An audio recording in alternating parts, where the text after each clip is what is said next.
national.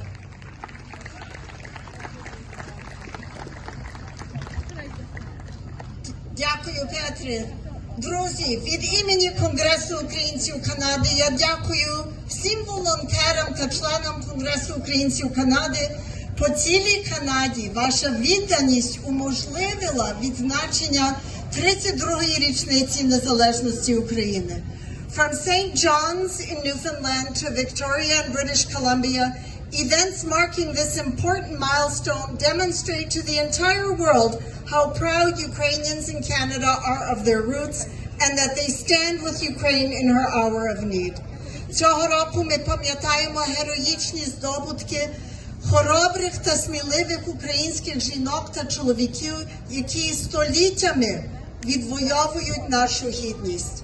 Ми схиляємо голови перед Збройними силами України, які захищають свободу України та свободу цілого світу. І ми пам'ятаємо тих, хто віддав своє життя за нашу батьківщину, за свободу і демократію в Європі. And now I turn to our elected representatives here at all levels of government. 4 weeks ago, the war became very real for me. My friend Vasil died. He was shot by a Russian sniper while his unit was clearing a recently liberated village of Russian detritus.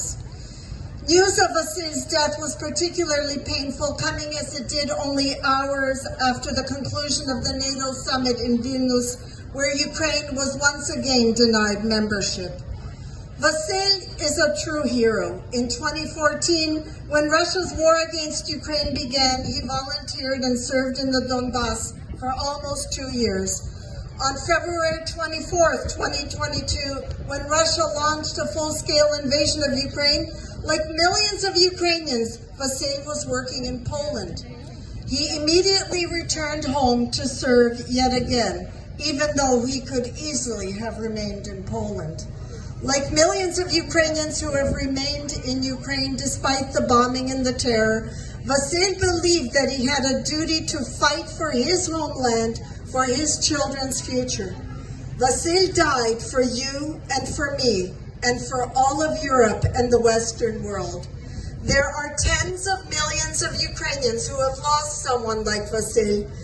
Everyone in this audience has lost someone dear to them. And yet the superpowers continue to give Ukraine just enough to keep fighting, but not enough to win a decisive victory yet. The West cannot fight Putin down to the last Ukrainian, because we will soon run out of Ukrainians to fight this fight. And when we do, it is Canadian sons and daughters who will have to fight to defend democratic values and freedoms and the freedom from tyranny. So, dear politicians, if you want your children to live in a free and democratic society, please get serious about defeating and not appeasing Putin.